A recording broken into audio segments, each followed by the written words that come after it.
بسم اللہ الرحمن الرحیم۔ السلام علیکم۔ میری آپ سبھی سے التجا ہے کہ ایک مرتبہ درود ابراہیمی پڑھ لیجیے گا۔ بسم اللہ الرحمن الرحیم۔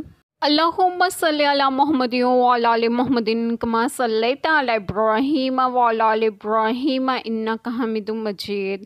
اللہم بارک علی محمد وعلی آل محمد کما بارکت علی ابراہیم وعلی آل ابراہیم انک حمید مجید۔ بسم اللہ الرحمن الرحیم۔ کیا انہوں نے نہ دیکھا کہ ہم نے ان سے پہلے کتنی سنگتیں قومیں کھپا دیں؟ انہیں ہم نے زمین میں وہ جماؤ دیا جو تم کو نہ دیا، اور ان پر موسلا دھار پانی بھیجا اور ان کے نیچے نہریں بہائیں، تو انہیں ہم نے ان کے گناہوں کے سبب ہلاک کیا اور ان کے بعد اور سنگت اٹھائی۔ بسم اللہ الرحمن الرحیم۔ آج جو بات میں آپ لوگوں سے ڈسکس کروں گی وہ یہ ہے کہ اس آیت کریمہ میں ہے کہ کیا انہوں نے نہ دیکھا کہ ہم نے ان سے پہلے پچھلی امتوں میں سے کتنی سنگتیں قومیں کھپا دیں۔ انہیں ہم نے زمین میں وہ جماؤ دیا اور قوت و مال اور دنیا کے کثیر سامان دے کر جو تم نے نہ دیا، اور ان پر موسلا دھار پانی بھیجا جس سے کھیتیاں شاداب ہوں، اور ان کے نیچے نہریں بہائیں جس سے باغ پرورش پائیں، اور دنیا کی زندگانی کے لیے عیش و راحت کے اسباب باہم پہنچے۔ تو ہم نے انہیں ان کے گناہوں کے سبب ہلاک کیا کہ انہوں نے انبیاء علیہ السلام کی تکذیب کی، اور ان کا یہ سر و سامان انہیں ہلاک سے نہ بچا سکا، اور ان کے بعد اور سنگت اٹھائی اور دوسرے زمانے والوں کو ان کا جانشین کیا۔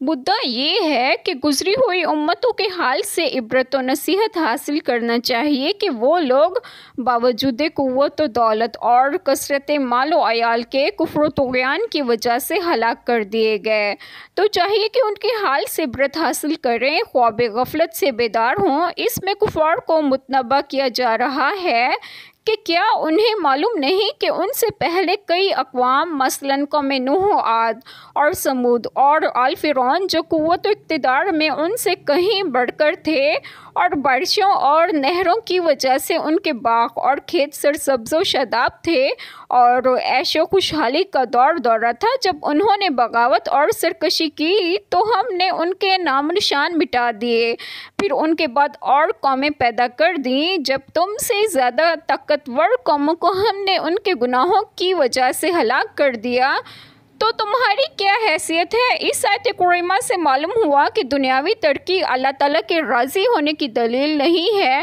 بلکہ ان پر حجت قائم کرنے کے لیے رسی ڈھیلی کرنا بھی ہو سکتا ہے۔ اس امتحان کا نتیجہ تو آخرت میں سامنے آئے گا۔ ایک چھوٹی سی دعا جو میں کروں گی کہ اللہ تعالیٰ ہم سب کے تمام گناہوں کو معاف فرمائیں اور ہمیں صراط مستقیم کی راہ پر گامزن کریں، اور آپ سب کی تمام جائز دعائیں قبول فرمائیں، اور جو لوگ بے اولاد ہیں انہیں نیک اور صالحین اولاد عطا فرمائیں، اور جو لوگ بیمار ہیں انہیں بھی صحت و تندرستگی عطا فرمائیں، اور آپ سب کو آپ کے گھروں میں خوش و خرم رکھیں اور صحت و تندرستگی بھی دیں۔ آمین۔ جزاک اللہ خیر۔